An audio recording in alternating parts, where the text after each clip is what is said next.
What do you have that makes you really, really mad? What do you care for that makes you really, really glad and really, really mad? Passionate, a focused passion, not just rootless hatred or annihilation of someone, but it really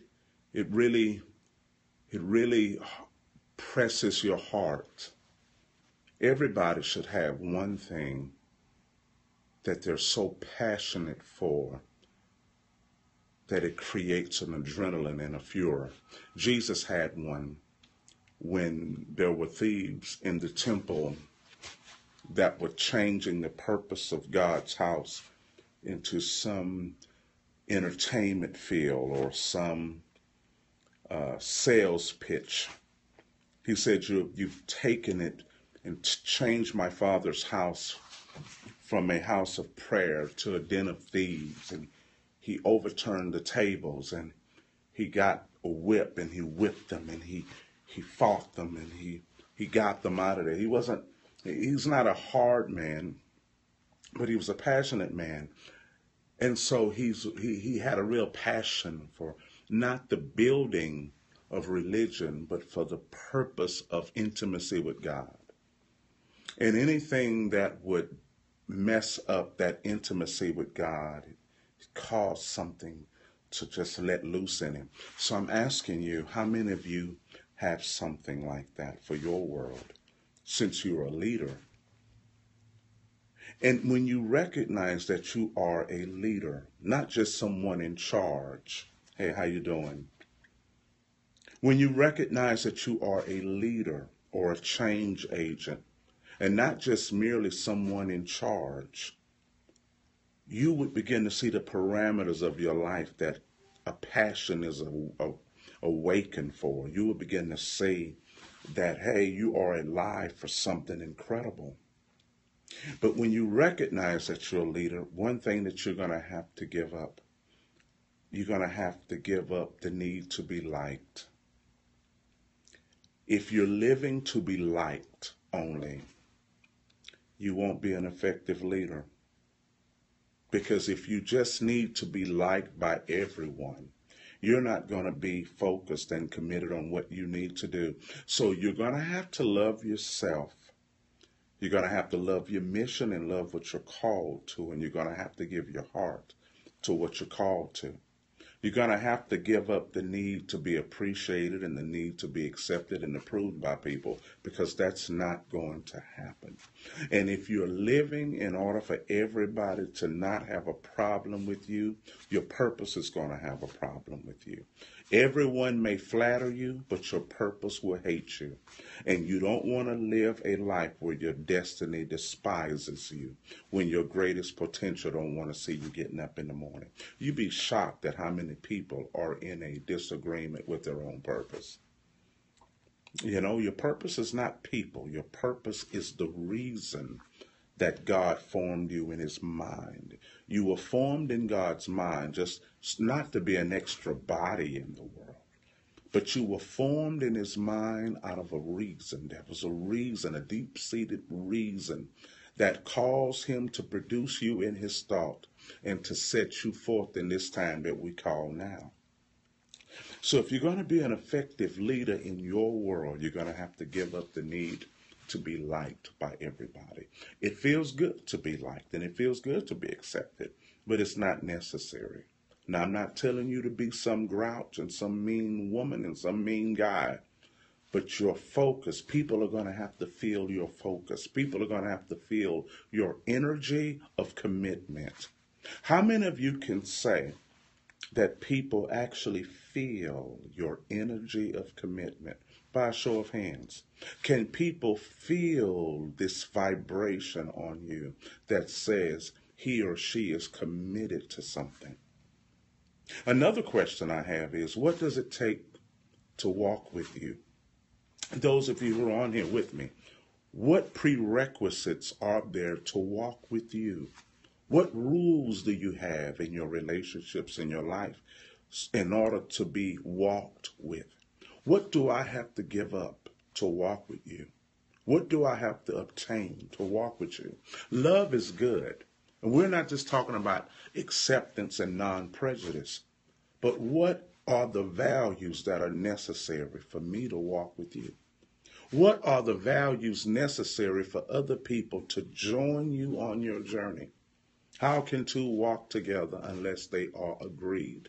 In order to walk with someone, you have to agree to do it. How can two walk together and be together unless they agree? For people to come with you, they have to agree to a prerequisite. There has to be a mutual agreement between you and other people to form a partnership. What do you agree on? Do we walk with people because they're fine, because they're handsome, because they're cute, because they look good? I like your hair. I like your backside. I like your front side. I like how you smell. I like your skin. I mean, you're fine. You're cute. You're handsome. What's the prerequisite? What did you guys agree to create a walk? Have you thought about that? Those of you who are watching me, what did you agree with to walk with someone on a journey? Even when you have a relationship, even when you get engaged, even if you're married, what did you agree to walk together? A kiss isn't an agreement. Hugging real tight isn't an agreement. Sex isn't an agreement. What did you agree with to walk together? Now, this is leadership in your world. What do you agree? Let me know you understand. Someone write me and say, I understand what you're saying. What did you agree with? For anybody to walk with you on your journey and your purpose, there has to be an agreement. Can I walk with you? Can I live with you? Can I be a part of you? Can I be a part of this? And there has to be an agreement. And so that means someone's going to have to give up something. Either both parties or one person is going to have to make a sacrifice to do something. So I'm asking you, what sacrifices should people make to walk with you? What agreement should I make to walk with you or anybody else? This is leadership in your world. You have to give up the need to be accepted or give up the desire to be liked. And then, you understand, this purpose of yours is requiring some sort of incredible commitment.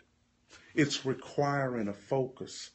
It's not requiring you to not enjoy life, but you can't look at the enjoyment of life as something of having a lot of casual things to do. Enjoy what life is about. Don't enjoy the illusion. Enjoy life. Most people are enjoying the illusion that we call life. And that's becoming committed to death. Most people haven't seen true life yet to enjoy it. Life isn't the illusions of happiness. Life isn't the illusion of love. Most of us love the illusion of love, the illusion of relationship. And so we think we're not enjoying life because we haven't thought enough and pulled on our potential enough to see what life really is. See, if you're enjoying a lie, you're not enjoying life yet. You're just enjoying what you think is fun. But when you discover life at what it really is, then you can enjoy it and you can live it to the fullest. You feel me? So before I go, what does it take to walk with you? Because you're a person on an assignment. And I'm not talking about a church assignment. You have a life assignment. You are a person on an assignment. So what does it take to agree with you, to get a chance to walk with you? How can two walk together unless they agree? What's the agreement for you? What are the rules that you've set? What are the core values that you've set for yourself? If people are going to be in your circle, what are the core values that you've set for yourself? What are the natural habits that are conducive for your assignment? What are the natural etiquette and character that will fit well in your momentum of life. Because if you're not careful, nice people will slow you down. Bad people are not your enemies. Good people who are not assigned can be your enemy.